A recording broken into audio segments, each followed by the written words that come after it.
El día de hoy te voy a pedir que busques Romanos capítulo 1, versículo 1. Estaremos hablando sobre el mensaje más hermoso. Han hablado del Evangelio de nuestros hermanos y hermanos. Falta mucho. Te quiero hacer conciencia con algo antes de seguir con respecto al Evangelio. Y es que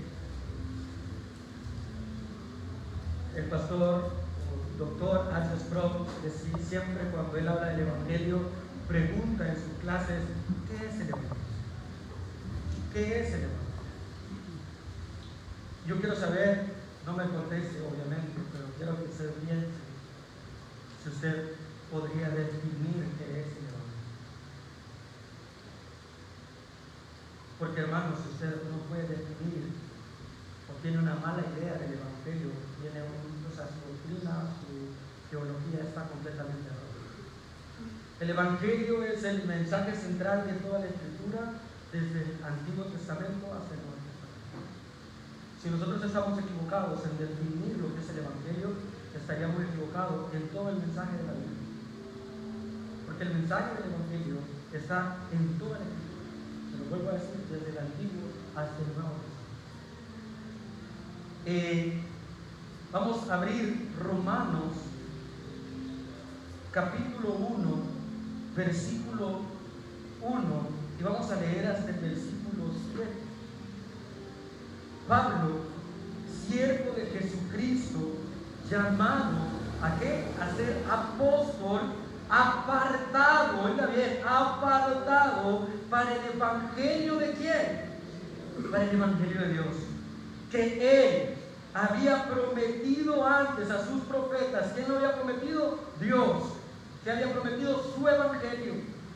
Había prometido desde antes en sus profetas, en las santas Escrituras, acerca de su Hijo, nuestro Señor Jesucristo, que era del linaje de David, según la carne. Versículo 4, que fue declarado Hijo de Dios con poder, según el Espíritu de santidad, por la resurrección de entre los muertos, y por quien recibimos, oiga bien, la gracia y el apostolado para la obediencia ¿de qué? De la fe en todas las naciones, por amor de su nombre, entre las cuales estáis, que dicen, también vosotros llamados a ser de Jesucristo. Versículo 7, a todos los que estáis en Roma, amados de Dios, llamados a ser santos, gracia y paz a vosotros de Dios nuestro Padre y del Señor Jesucristo. Vamos a orar. Amado Dios, te damos gracias, Señor, por tu palabra, porque entendemos que el mensaje más importante, el mensaje más grande de las Escrituras es el Evangelio. No hay otro mensaje. Y si Dios, ayúdanos y líbranos a que el mensaje del Evangelio no sea prostituido por esta iglesia, porque el día que eso pase, esta iglesia está destruida doctrinalmente. Y Señor, te suplicamos que tengas misericordia por nosotros, porque somos pecadores, porque hemos fallado y porque entendemos que necesitamos de ti. Por eso estamos aquí. Necesitamos de tu palabra, por eso estamos aquí. No es porque nosotros podamos darte todo lo que tenemos, Señor. De hecho, no nos alcanza para agradecerte lo que has hecho por nosotros. Pero Dios, ten misericordia de aquellos que aún no creen en tu nombre, de aquellos que aún no pueden someterse a tu voluntad, someterse a tu soberanía y actuar de forma obediente por la fe. Y Señor, te suplico por los hermanos que vienen en camino, te suplico por los hermanos que están enfermos, mi Señor. Sabemos que hay enfermedades a diestra y a siniestra en este momento sabemos que hay mucha gente sufriendo sus enfermedades, pero Dios, te suplicamos, Dios, que tengas misericordia de nosotros y que nos des la fuerza para poder estar aún con la enfermedad, si es posible, o morir por ella, pero Dios, que sea en ti, Señor, que sea en ti, que podamos sufrir en ti, Señor, que podamos glorificar tu nombre en nuestra enfermedad, en nuestra pobreza, en nuestras riquezas y en nuestra salud. Gracias, Dios, en el nombre de nuestro Señor Jesucristo. Amén y amén. Puede sentarse. Las Escrituras, desde el Antiguo Testamento hasta el Nuevo Testamento, habla sobre este mensaje que vamos a ver en Romanos más adelante. Y veremos el Evangelio de forma despacio en la parte de Romanos, igual algunas cositas entre toda la Escritura, donde vamos a identificar que el Evangelio, hermano, el Evangelio no solo está en el Nuevo Testamento, como muchos dicen. El Evangelio está desde el Antiguo Testamento. ¿Qué le quiero decir? Que la Escritura completa, esta palabra de Dios, la Biblia, la que usted tiene ahí en la mano, toda, en absoluto, habla del Evangelio de Cristo. Habla del Evangelio de Cristo. En el Antiguo Testamento decía Romanos de que Dios prometió por sus profetas.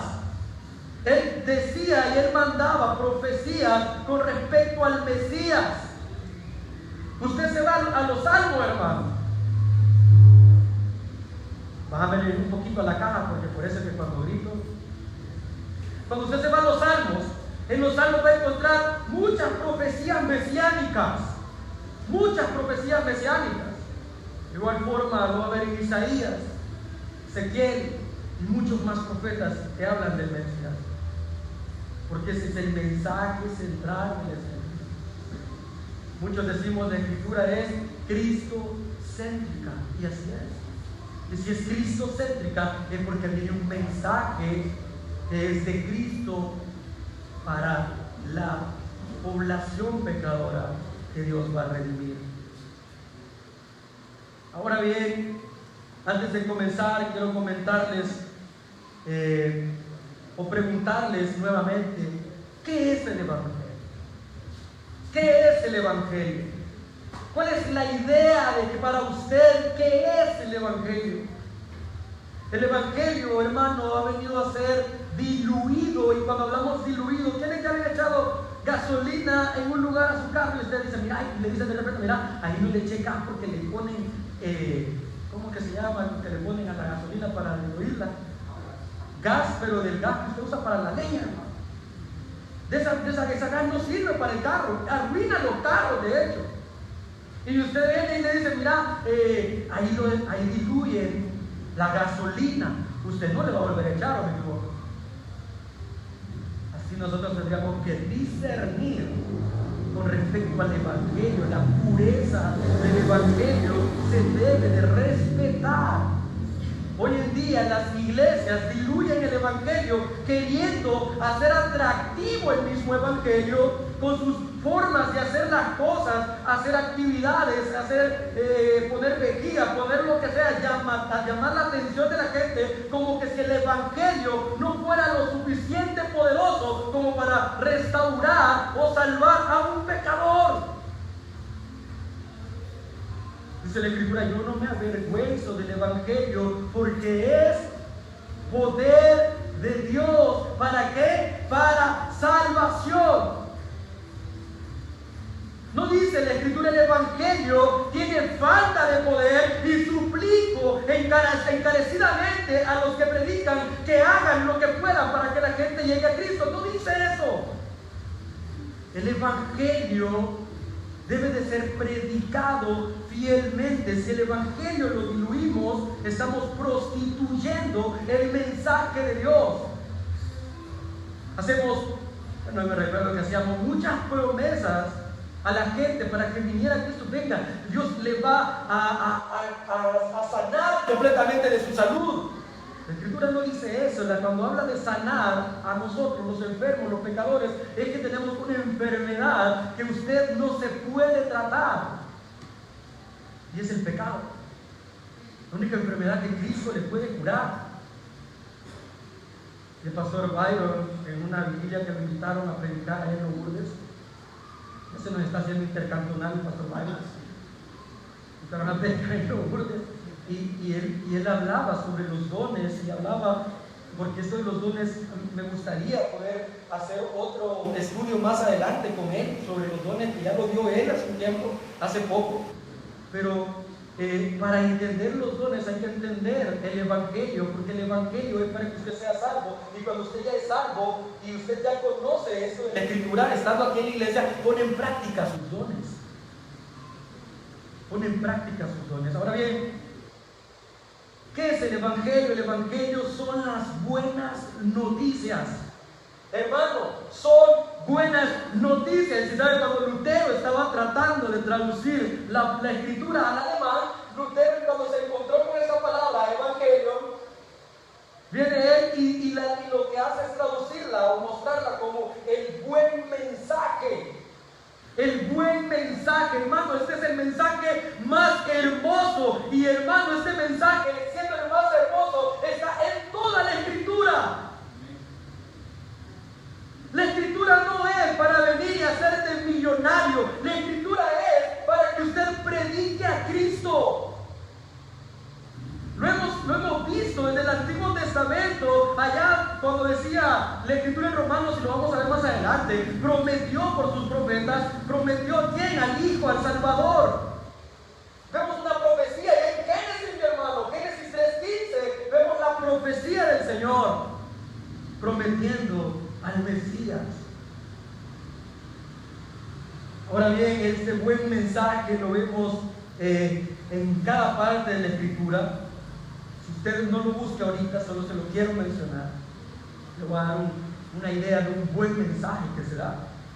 ¿Se recuerda usted de un pueblo miedoso e inútil como Israel?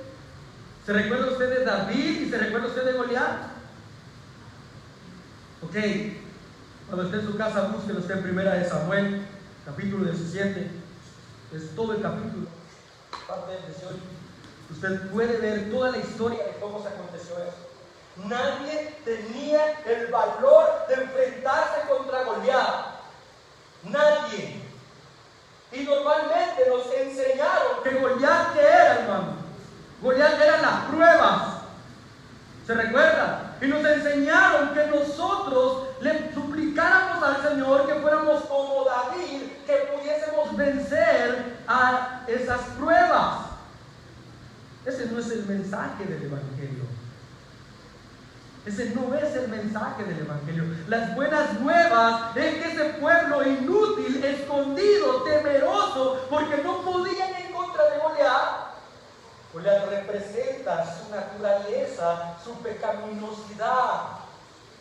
Y David no lo representa a usted. David representa a Jesucristo. Quítese la idea de que usted es David y que usted va a vencer su prueba y que va a matar los grupos. Es Jesucristo el que vence a Goliat, si usted lo ve así, a los pecados. Jesucristo vence a los pecados, pero el pueblo miedoso somos nosotros. Ahí estamos nosotros. Dice Efesios capítulo 2, versículo 8, que por gracia sois salvos por medio de la fe. Esto no es de vosotros. El pueblo de Israel no fue salvo porque ellos querían, sino porque hubo un intermediario, David. Ese mensaje, hermano, cuando se imagina usted que todos tienen miedo, ¿a quién les da miedo el coronavirus? Hermanos, que ahí ponen, hasta publican cosas absurdas. Que la sangre de Cristo puede contra el SIDA, esa sangre de Cristo puede contra no sé qué, la sangre de Cristo puede contra el coronavirus. Hermano, eso es absurdo. Y yo no digo que, es más, la sangre de Cristo, dice la gente, tiene poder para que te sane de las enfermedades. Hermano, tenga cuidado. La sangre de Cristo no fue derramada en la cruz para que usted la use como lo usaban en la iglesia católica, que se pasaba con un trapito en el lugar donde lo dolía. No, no es para eso la sangre de Cristo. La sangre de Cristo fue el precio que se pagó para que usted no vaya al infierno. Respetemos al Señor. Respetemos no fue para que usted la usara como acetaminofén, hermano. La sangre de Cristo no es la medicina que le dicen a usted que es para que usted se quite los dolores. No, la sangre de Cristo es para que usted, como hemos dicho, es la sangre de Cristo, es la que Dios utilizó para pagar. Fue el precio.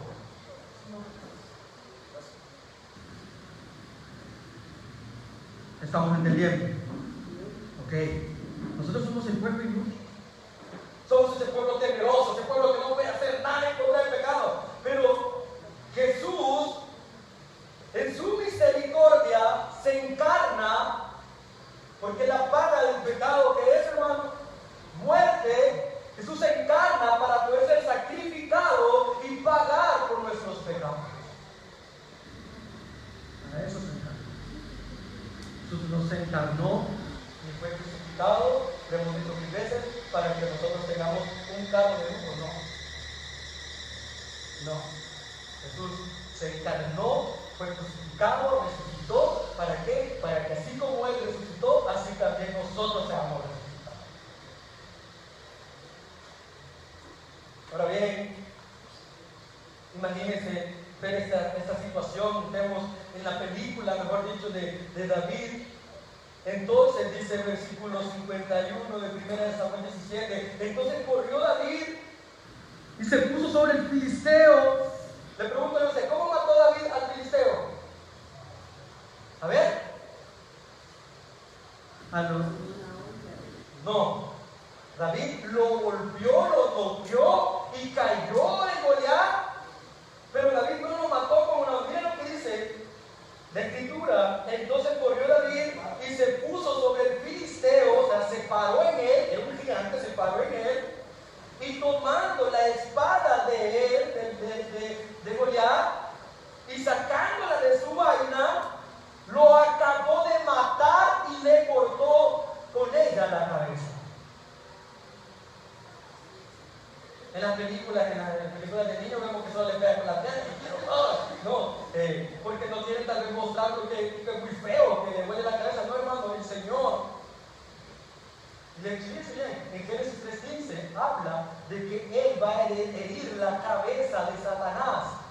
Y muestra la imagen de Goliat donde le hiere la cabeza. Primero le pega con una su piedra, y después le corta la cabeza, hermano. ¿Y sabe cómo llegó David delante de Saúl? Llegó con la cabeza en sus manos, mostrando que Goliat había sido derrotado. Yo de verdad me pongo a pensar, ¿verdad? Si era gigante, me pone David con la cabeza. Vale. El Señor había salvado al pueblo de Israel. Y cuando ellos vieron a David con la cabeza de Goliat, ellos se gozaron. Dice la escritura que se levantaron y fueron corriendo a acabar con los filisteos. Ahora traemos el mensaje de las buenas nuevas. Y yo te digo, Jesús venció el pecado en la cruz del Calvario y también resucitó. Entonces, como iglesia que entendemos el Evangelio, deberíamos de pararnos, levantarnos y ir y predicar el mensaje.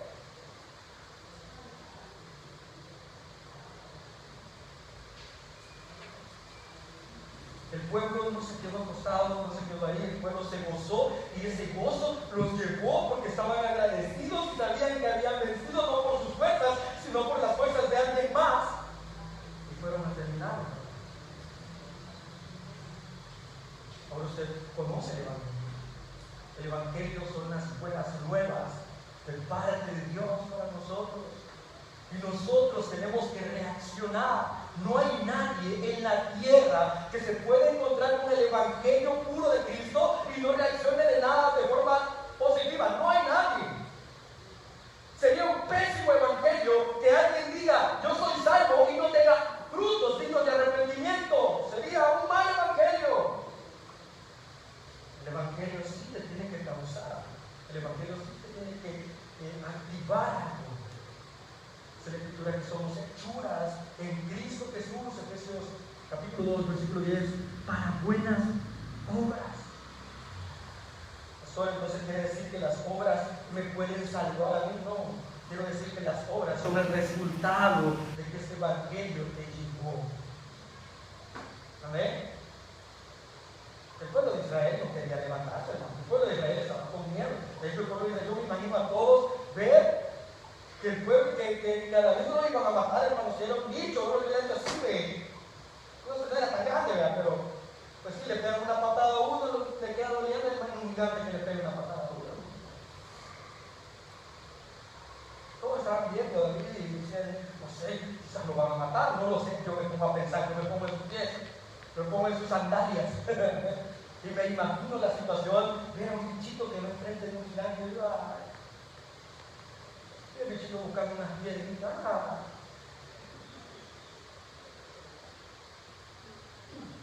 Así muchos subestimaron la venida de Cristo. Y Cristo venció la muerte. Cristo resucitó al tercer día. Esa es nuestra puerta. Ahora bien, es una puerta no tan fácil, hermano, de pasar. Es una puerta difícil, es una puerta, dice la Escritura, que la define como angosta, que no muchos entrarán por ella. Pero ahora bien, le voy a pedir como usted Romanos, pues sí, capítulo 1, versículo 5. Vamos a tratar de comernos, hermano, estos versículos. Ya leímos el capítulo 1, versículo 1 al 7, vamos a seguir ahí, vamos a ir poco a poco. ¿Ya lo tenemos? Dice Pablo, siervo de Jesucristo. Pablo, cuando él viene, se presenta, y Pablo dice, yo soy el que está escribiendo, obviamente se presenta.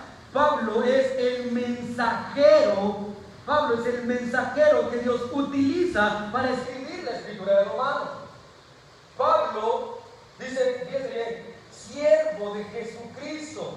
Ahora bien, hermano, algo muy importante que debemos entender, Pablo pone su nombre acá, mas sin embargo, durante todo lo demás, Pablo no habla solo de él, Pablo habla de Cristo, Pablo habla del mensaje. ¿Qué le quiero decir? Aquí lo importante no es el mensajero, lo importante es el mensaje. Y tengan mucho cuidado. Hoy en día los pastores, sus metas es ser famosos, sus metas es ser reconocidos. Pero si Dios te tiene ahí, no sé quiénes aquí van a ser llamados al pastorado. Pero si Dios tiene llamados al pastorado, entendamos de que nosotros como mensajeros no somos lo importante. Lo importante es el mensaje de Cristo. Eso es lo importante. Ahora bien, yo le quisiera compartir a usted, mi hermano, un listado de mensajeros. Y cuando vamos a buscar un mensaje, hay que buscar también mensajeros que sean fieles a la Escritura. ¿Ya? ¿Por qué? Porque la idea o el objetivo suyo debe de ser buscar el mensaje de Jesús. Y como el mensaje de Jesús es importante, ahora hay que saber discernir cuál es ese mensaje. Yo les quiero mostrar una lista corta de algunos hombres que el Señor ha utilizado, y que usted cuando quiera leer algo, cuando quiera ver algo, un sermón a algún lado, que también nosotros como pastores hemos mencionado algunas veces a esos pastores que son de referencia para nosotros por su fidelidad a la Escritura, como por ejemplo Martín Lutero, por ejemplo Whitfield, por ejemplo Jonathan Edwards, Juan Calvino, Charles Spurgeon, Hans Sproul, Suger Michelin, Miguel Núñez, Eli Carballosa, John MacArthur, y hay muchos más predicadores fieles al Evangelio. ¿Por qué se los menciono? Porque cuando usted de verdad busca algo en internet, un sermón, porque ¿quién ya ha buscado en internet un sermón? Hermano, tenga mucho cuidado, no busque basura, busque la Escritura. En internet usted puede encontrar tanto cosas positivas como cosas negativas. Y hay que tener mucho cuidado con lo que escuchamos. Les doy esa lista, espero que la guarden. Ahora bien, con respecto a esto de que el Señor nos llama o llama a Pablo, yo encontraba algo muy importante en un libro de parte de Dios y delante de Dios, del pastor Suger Michelin, justo ahí por el capítulo 4 al final.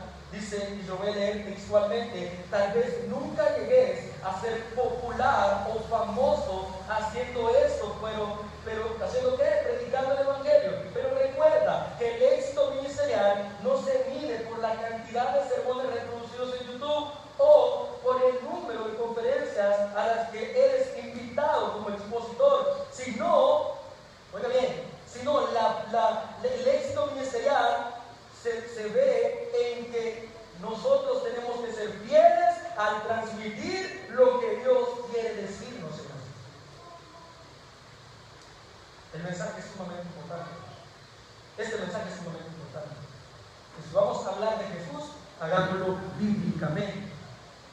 ¿Cómo así, pastor? Yo no le puedo decir de que yo tuve un encuentro con Jesús y que yo soñé que Jesús hablaba conmigo. No, aquí en la iglesia Sola Gracia no nos basamos en las experiencias, nos basamos en lo que la palabra dice. En eso nos basamos, en lo que la Escritura dice. Ahora bien, te voy a pedir que busque Mateo 24.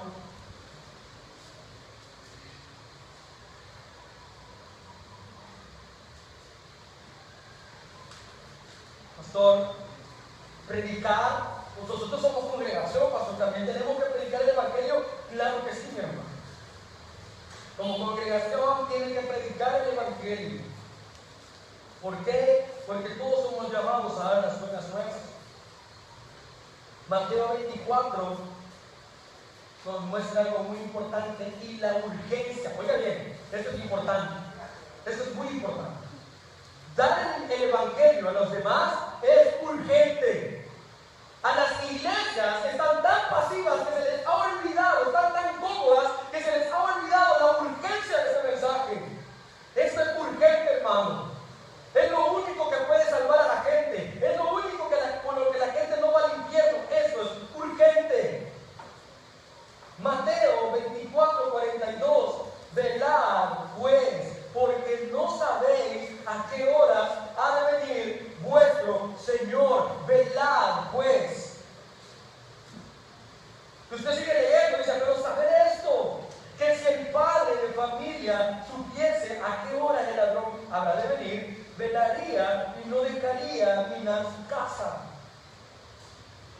Por tanto, también vosotros estar preparados, porque el Hijo del Hombre, Jesucristo, vendrá a la hora que no pensáis.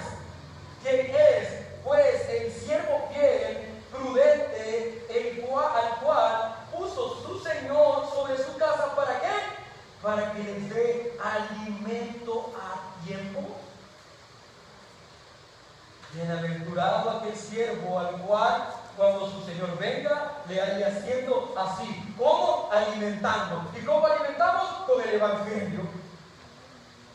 Bienaventurado que el Señor nos encuentre predicando la Escritura, hermano.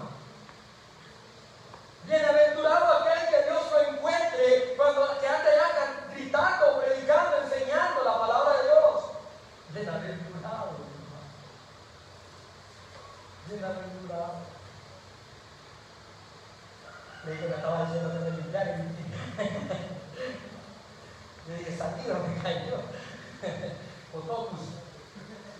Otocus es el griego de salivosos.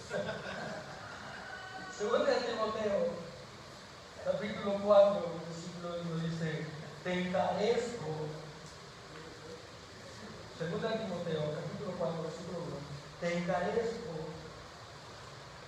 delante de Dios y del Señor Jesucristo, que juzgará a quienes, a los vivos y a los muertos, en su manifestación, en su reino, que prediques la palabra, que insistas a tiempo y fuera de tiempo, redarguye, reprende, exhorta con toda paciencia y fidelidad.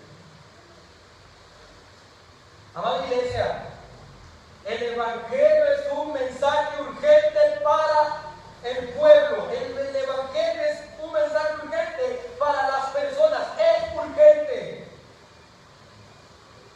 Ahora bien, aquí es bien bonito porque podemos escuchar y aprender sobre el Evangelio. Y muchos conocemos y entendemos esta doctrina.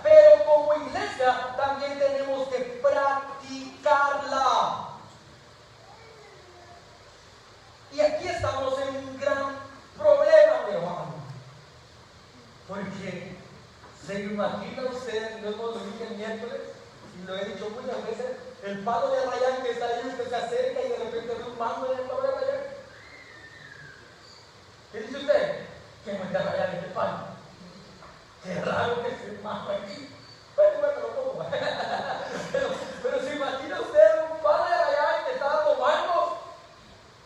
Así de ilógico es decir que usted es cristiano y no actúa como cristiano.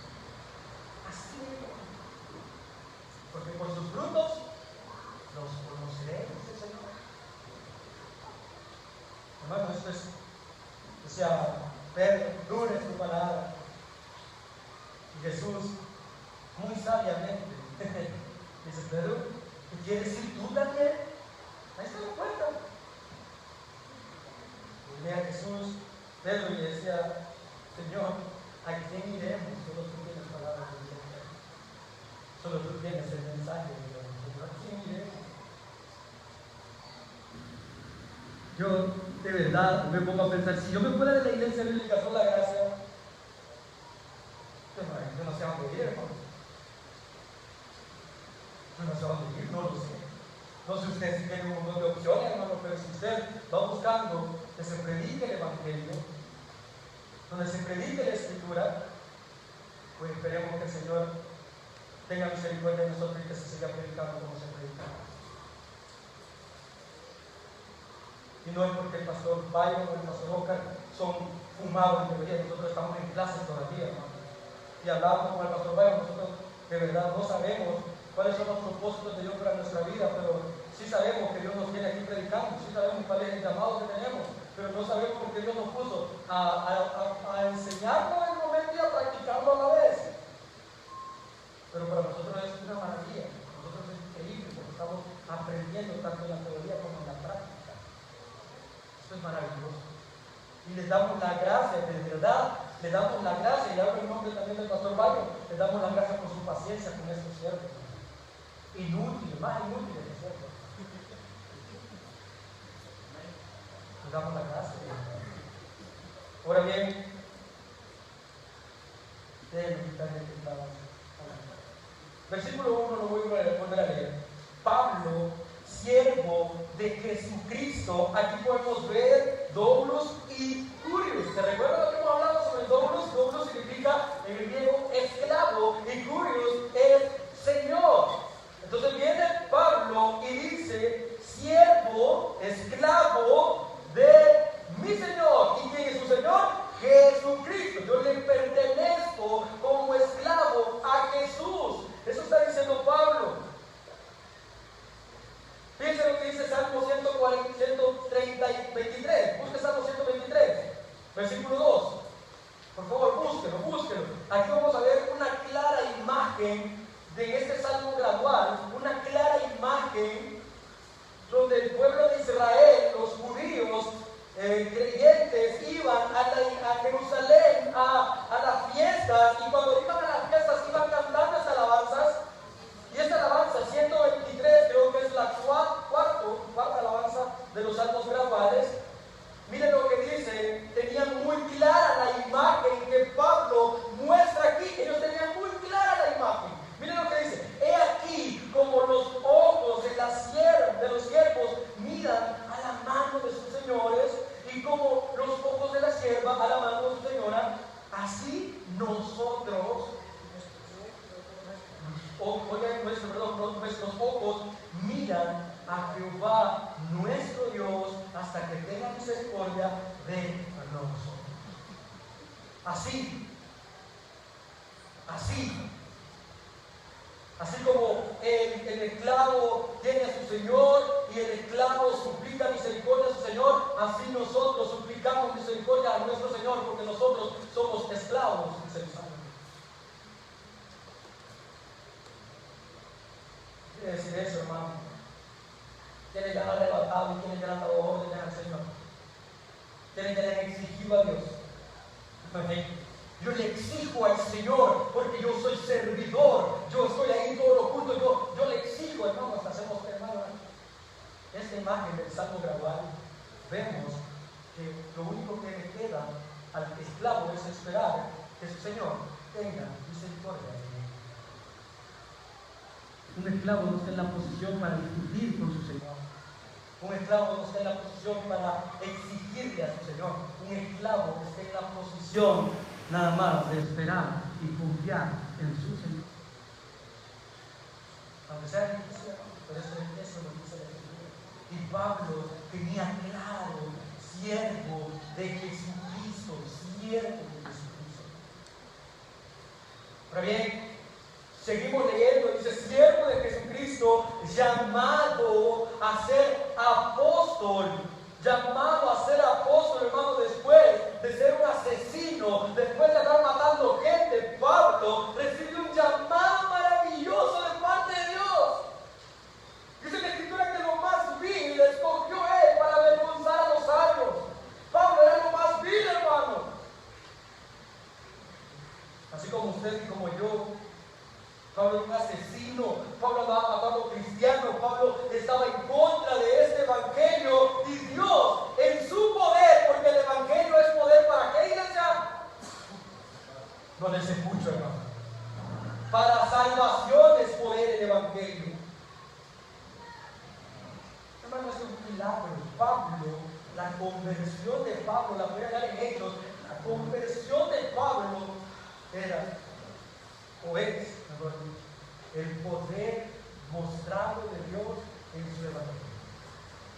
Imagínense que alguien andaba persiguiendo por aquellos que enseñaban este evangelio y ese mismo alguien, el evangelio lo enfrentó, el Señor se lo encontró y le hizo un llamado al cual no se pudo resistir. No porque era un ofendón, hermano, no se pudo resistir porque su pecado no es lo suficientemente poderoso para ir en contra de la voluntad de Dios. A eso me refiero cuando se puede. Ahora bien,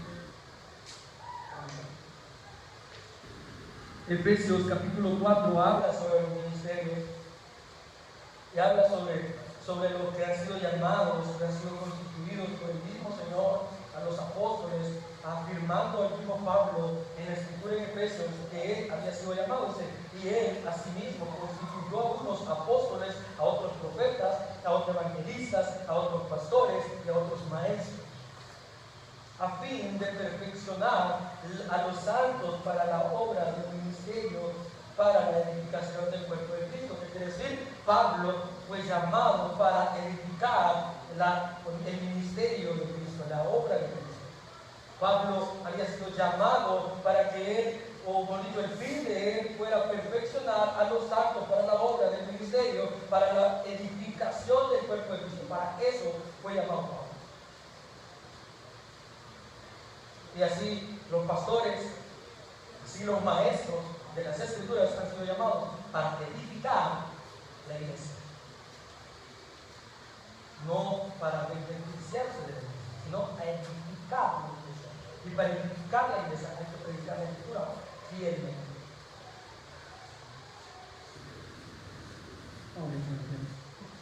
Todavía dice apartado. Miren lo que dice ahí. Vamos leyendo todo, hermano. Versículo 1. Romanos capítulo 1, versículo 1. Amén. Ya vimos Pablo, siervo de Jesucristo, llamado a ser apóstol. Un llamado maravilloso, un llamado increíble. A esta persona que era un pecador, un asesino, Dios lo llama para edificar la iglesia. Aquella iglesia que él andaba persiguiendo, Dios lo llama. Llamado eficaz. Apartado para el evangelio. Dios lo apartó. Pastor, lo apartó en ese momento. Dios ya lo había apartado desde la fundación del mundo. Dios ya lo había apartado cuando estaba en el vientre de su madre. Dios ya lo había apartado. ¿Y para qué lo apartó? Para el evangelio. Hermanos, entendamos que Dios te ha apartado no para que vos tengas una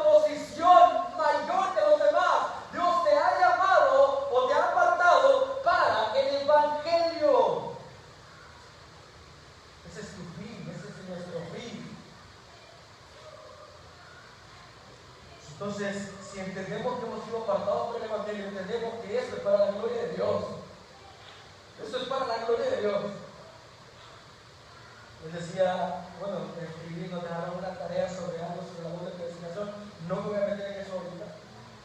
Pero una de las cosas que nos hace difícil entender la Escritura es que muchas veces la queremos ver a nuestro entorno. Queremos que la Escritura parta de nosotros. Y no, la Escritura parte de Dios, finaliza en Dios. ¿Qué quiero decir? Que dice la Escritura que todas las cosas fueron hechas para la gloria de Él. Amén. Okay. Apartados desde el vientre, y vemos el propósito por el cual Dios apartó a Pablo, y el propósito es el Evangelio. ¿De quién, amada iglesia? De Dios. Ese Evangelio le pertenece a Dios. Esto es importante, porque hoy en día usted debe de entender que si el Evangelio le pertenece a Dios, tiene que hablar de Cristo. No te pueden mostrar un Evangelio donde Cristo no vaya ahí. No existe un Evangelio sin Cristo. Y si existe un Evangelio sin Cristo, no es el Evangelio de Dios. Entonces, la Escritura misma nos ha enseñado que de esas personas que nos enseñan un falso Evangelio hay que huir.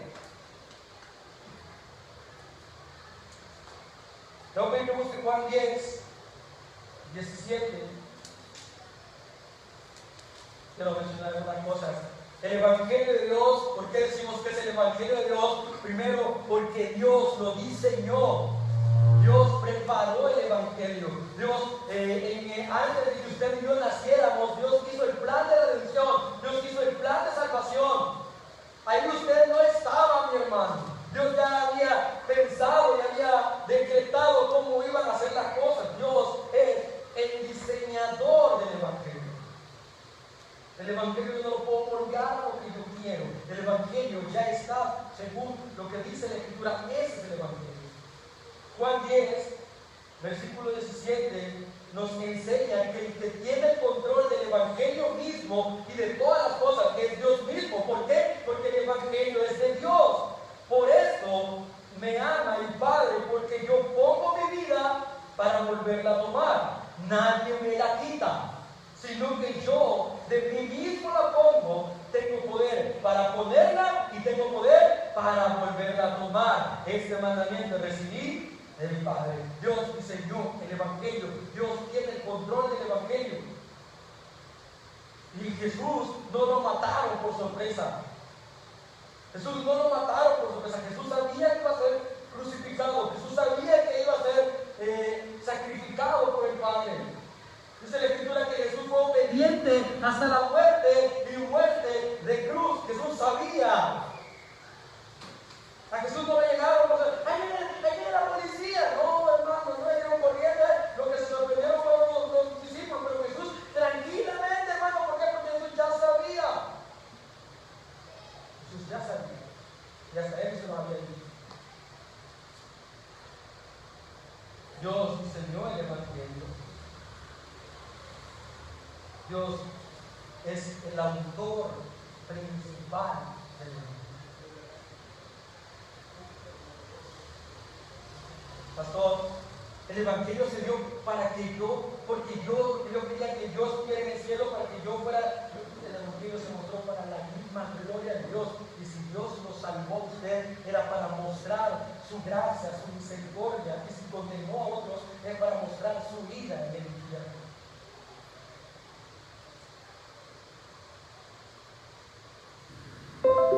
Versículo 2. Versículo 2. ¿Lo leemos? Dice que Él había prometido antes por sus profetas en las Santas Escrituras. Esto nos indica, mis amados hermanos, que es un mensaje antiguo. El Evangelio es un mensaje antiguo. El Evangelio no es un mensaje que comienza en el Nuevo Testamento. El Evangelio viene siendo profetizado desde el Antiguo Testamento. Que no le engañen, que no le digan que el Antiguo Testamento ya no vale para el Nuevo Testamento. Hermanos, si el Antiguo Testamento no vale, Estamos descartando lo que Dios profetizó y faltan muchas cosas todavía, hermano. Fíjense bien, Génesis capítulo 3, versículo 15 dice: y pondré en enemistad entre ti y la mujer, entre tu simiente y la simiente suya. Esta te herirá en la cabeza y él te herirá en el calcañar. ¿Recuerda la imagen que hicimos con David y Goliat? ¿Se recuerda que les decía que en el Génesis se promete que iba a venir el Mesías en esta profecía? Esta es la primera profecía mesiánica. Es la primera. Y así comenzamos a ver cuando Dios comienza a prometer esta enseñanza. Ahora bien, dice, prometido antes por sus profetas, ya lo vimos, en las santas escrituras. Pablo aquí hace referencia al Antiguo Testamento. ¿Por qué? Porque está hablando de sus profetas, y segundo, porque está hablando de las escrituras. Estaba escuchando un predicador que se llama Steven Lawson. ¿Cómo se dice? Lawson. Estamos practicando, hermano. Sirve eso de leer. Un conocido predicador en esa época, hermano, usted lo puede buscar en internet también. No lo mencioné en la lista, pero muy buen expositor. Me encanta que hay un comentario de él sobre ese versículo. Dice que el Evangelio fue anunciado a Adán y a Eva, creído por Abraham, registrado por Moisés, amado por David, predicho por Isaías y anunciado por Ezequiel. ¿Qué le quiero decir? Que todo el Antiguo Testamento hablaba del mismo Evangelio, el cual no se tiene que ser. Hermanos, es maravilloso.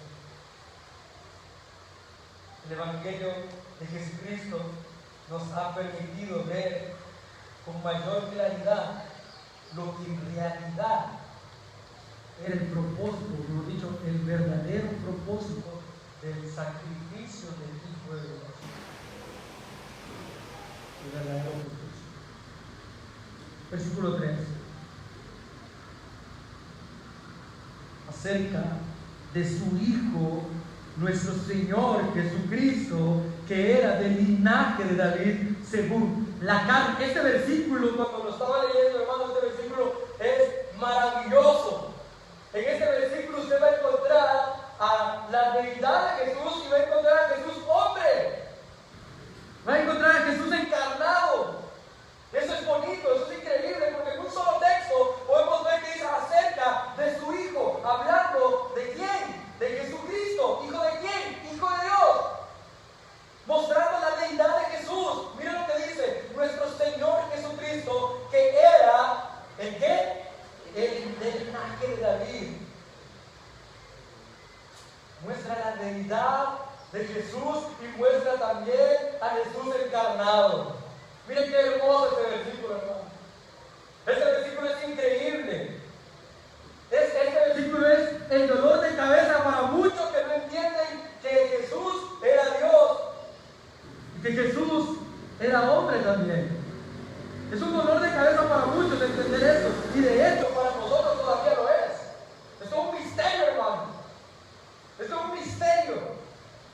Jesús era Dios y Jesús era hombre también. Y el texto es claro, mira lo que dice acerca de su Hijo. Vemos la deidad que dice Juan 1:1: en el principio era el Verbo, y el Verbo era con Dios, y el Verbo era Dios. El Verbo era Jesús, y Jesús era Dios. Colosenses capítulo 2, versículo 8 dice: mirad que nadie os engañe por medio de filosofías huecas, sutilezas, según la tradición, las tradiciones de los hombres, conforme a los rendimientos del mundo y no según Cristo, porque en Él habita corporalmente toda la plenitud de la deidad. En Jesús habita corporalmente toda la plenitud de la deidad. Jesús es Dios. Que no le digan lo contrario, mi hermano, porque es filosofía de hombres decir lo contrario. Es pensamiento humano humano decir, no, es que no puede ser que Jesús fuera hombre. La Escritura, bueno, mejor dicho, ¿quiénes creemos en la palabra de Dios? ¿Quiénes creemos que esa palabra es inspirada y no tiene errores? Hermanos, no tiene. Que la Biblia se contradice. No, vos te contradecís porque no sabes interpretarla. La Biblia no se contradice, mi hermano. La Biblia no tiene errores. Yo le contaba al pastor a Byron una vez que en mi casa me encontré con un sacerdote, y yo le he contado varias veces. El sacerdote me decía, cuando yo llegué, fue bien curioso porque me dijo, ve, ahí viene la oveja perdida. Y yo, ¿de dónde? Si ni lo conozco, no es ni mi pastor. Pero, ¿qué le quiero decir? Me decía él, yo hablándole un poco sobre la salvación, me decía, es que mira, porque él me dijo esto, perdón, me dijo, fuera de la iglesia católica nadie puede ser salvo. Ese no es el evangelio, mi hermano. Ese no es el evangelio. Dice la Escritura que todo aquel que cree en Jesús será salvo, y todo aquel que no cree ya ha sido condenado. Ese no es el evangelio. El evangelio no dice, y todo aquel que está en la iglesia católica es salvo, y todo aquel que no está en la iglesia católica no ya ha sido condenado. No dice eso. El evangelio radica en Jesucristo. El evangelio es de Jesucristo, y todo esto es para la misma gloria de Dios, para la misma gloria de Jesucristo. Ahora bien, esta persona me decía, al no ver, cuando ya comenzamos a hablar sobre esto de la Escritura, me decía él, al no ver que los cielos se abran y que la Biblia caiga, yo voy a confiar completamente en la Biblia. Mientras tanto, yo sé que hombres la escribieron. Por lo tanto, si hombres la escribieron, tiene errores. ¿A quién les dijeron eso alguna vez? Solo a mí me lo dijeron una vez. A muchos nos dijeron que la Biblia tenía errores porque hombres la habían escrito. ¿Nunca les dijeron eso? Pues no, mi hermano. La Escritura no tiene errores. La Escritura no está escrita con los pensamientos del hombre. La Escritura está escrita porque es la palabra exhalada por Dios. Por lo tanto, es la inspiración del Señor. Respetemos eso. Ahora bien, versículo 3 dice, nuestro Señor Jesucristo, Pablo muestra a Jesús como su Señor, y lo que hablábamos al principio, que quiere decir que Pablo fue llamado al apostolado, pero Pablo, siendo llamado al apostolado, entendió de que Jesús era su Señor, o sea, era su Curious, y él tenía que creer, que dice la Escritura, Romanos 10:9, más adelante de Romanos, que si confesares con tu boca que Jesús es el Señor, Pablo mismo refuerza la idea en Romanos 10:9 con respecto a que Jesús no te salva y que vos solamente sos un salvo y ahí ya podés hacer lo que vos querás. No, un salvo actúa en obediencia. Un salvo actúa en obediencia. ¿A quién? A su Señor, nuestro Señor Jesucristo, dice Pablo. Dice pues, linaje de David según la carne, Cristo, hombre, Lucas 1:26. El sexto mes, el ángel Gabriel fue enviado por Dios a una ciudad de Galilea llamada Nazaret, a una virgen desposada con un varón que se llamaba José, de la casa de David. ¿De quién era el linaje? Decía Romanos. Del linaje de David. ¿Y a quién le está hablando aquí? A María. María era del linaje de David. ¿Qué está diciendo la Escritura? Esto es maravilloso, hermano. Esto es hermoso. Vemos cómo Dios ha sido fiel con su palabra, cumpliendo todo lo que Él decía. Y en el nombre de la Virgen era María. Y entrando el ángel en donde ella estaba, dijo: salve muy favorecida, el Señor es contigo, bendita tú entre las mujeres. No bendita porque era virgen, hermano. Amén. Porque el Hijo de Dios iba a nacer por el vientre de esta mujer. Es una bendición, mi hermano. A la vez una gran responsabilidad. No era virgen porque, no era no era bendita o era santa porque era virgen, no, hermano. Era bendita porque Dios la escogió, así como usted es bendito porque Dios lo escogió para salvación. Amén. Así como todos acá han sido escogidos por Dios, todos son benditos también. ¿Por qué? Porque han sido escogidos por Dios. Tal vez no para traer al Mesías, pero sí para predicar del Mesías.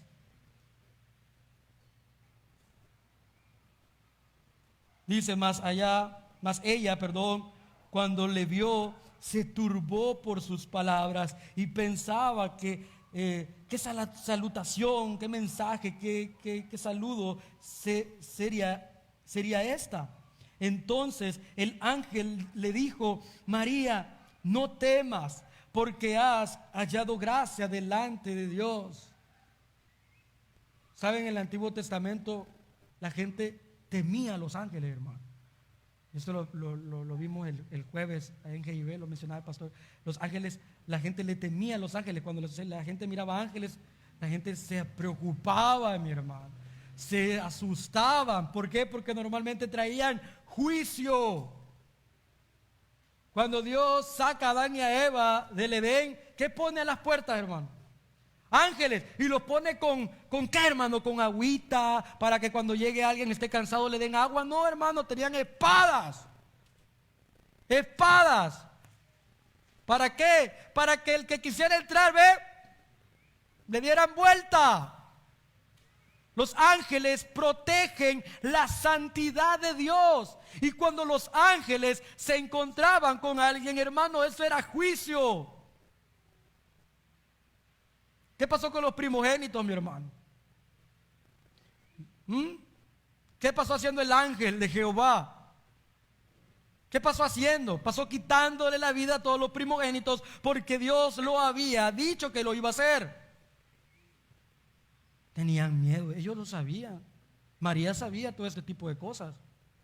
Y cuando vio que un ángel llegó donde ella, se abatió. Y le dice el ángel: María, no temas, porque Dios ha encontrado gracia. No vengo para matarte, vengo a darte una buena noticia. María, no temas, porque has hallado gracia delante de Dios, y ahora concebirás en tu vientre y darás a luz un hijo y llamarás su nombre Jesús. Este será grande y será llamado Hijo del Altísimo. Fíjese bien, y el Señor Dios le dará el trono de David, su padre. Le voy a preguntar algo. En el versículo 32, cuando hablamos de exaltar, ¿a quién exalta? ¿Exalta a María? ¿Exalta la santidad de María? ¿Exalta que María hizo buenas obras? No, exalta a Jesús. Mire lo que dice: este será grande, será llamado Hijo del Altísimo, y el Señor Dios le dará el trono de David, su padre. María fue un instrumento, así como nosotros somos instrumentos hoy en día. No con el mismo propósito, pero aquí todos somos instrumentos. Instrumentos de gracia, medios de gracia. Quiero decirle algo. María no es, y quiero mencionar esto porque es importante. María no es más ni menos que cualquier otra persona.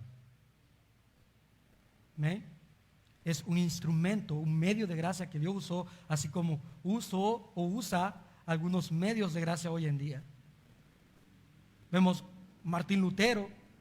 Martín Lutero no es mayor que usted o es una persona mejor que usted. No, es un medio de gracia que Dios lo utilizó con un propósito diferente al que Dios lo utiliza a usted. Y hermano, Dios lo utiliza de verdad. Le voy a contar un medio testimonio. No, creo que no vino hoy, no sé, no la he visto, pero una sobrinita mía que la amo mucho. De hecho, le digo que ella me dice papá a mí. No se ha criado con su papá, pero lo que les quiero decir es que un día me dijo: papá Oscar, yo quiero ir a tu iglesia. Vaya, vamos, le digo, pregúntale a tu mamá. De repente vino. Y esto no es para exaltarla a ella. Ella puede ser también, aún chiquita, puede ser un medio de gracia, así como todos ustedes pueden ser medio de gracia. De repente venían entrando como 5 bichas de mi casa, hermano, de las niñas. Y yo digo, ¿y por qué vienen todas? Vea, ¿qué les pasó? No, es que la Nicole nos ha contado que no sé qué y que aquí. Y me dice la Nicole, de repente, papá Oscar, ¿sabes qué solo me falta? Que solo la Biblia me falta. Y le preguntan en la casa, le preguntan que por qué quiere venir a la iglesia, por qué le gusta venir a esta iglesia y no a la iglesia donde todos se congregan, a la iglesia tradicional. Es que allá usan la Biblia, hermano, un medio de gracia. Allá usan la Biblia. Y yo le digo, yo se lo decía a mi esposa, bueno, orábamos hoy en la mañana y hablábamos de que orábamos por eso, porque las maestras de escuela bíblica, así como nosotros los predicadores, tenemos una gran responsabilidad de mostrarles el evangelio puro a ustedes y ellas a los niños, así como los niños pueden ir siendo medios de gracia, así ustedes también sean medios de gracia. Y que, hermanos, el evangelio sea predicado fielmente. Finalizo con esto. Vimos a Pablo, siervo de Jesucristo, llamado a ser apóstol, apartado para el evangelio de Dios, que él había prometido antes en sus profetas, en las santas escrituras, acerca de su Hijo, nuestro Señor Jesucristo, que era el linaje de David según la carne. Quiero que estos 4 versículos que vimos hoy los pueda leer en su casa. Léalos en su casa y entendamos, iglesia, la responsabilidad que tenemos, porque aquí todos también hemos sido llamados para algo y hemos sido llamados para salvación. Romanos 8 habla que hemos sido llamados para salvación, y si usted es llamado para salvación, amado, usted tiene que predicar el evangelio, el mismo evangelio que usted lo convirtió. Usted tiene que predicar ese evangelio. No diluya, no le dé mentira a la gente, no engañe a la gente. Usted y yo somos tan inútiles que podemos traer 5 personas acá y tener esas 5 personas acá porque le tenemos prometiendo cosas que la Escritura no dice, y esas 5 personas se van a ir al infierno porque hemos dado falsas promesas. Prediquemos el evangelio puro de Jesucristo, porque ese sí es poder de Dios para salvación. Dele un fuerte aplauso al Señor. Vamos a orar. Amado Dios, te damos gracias, Señor,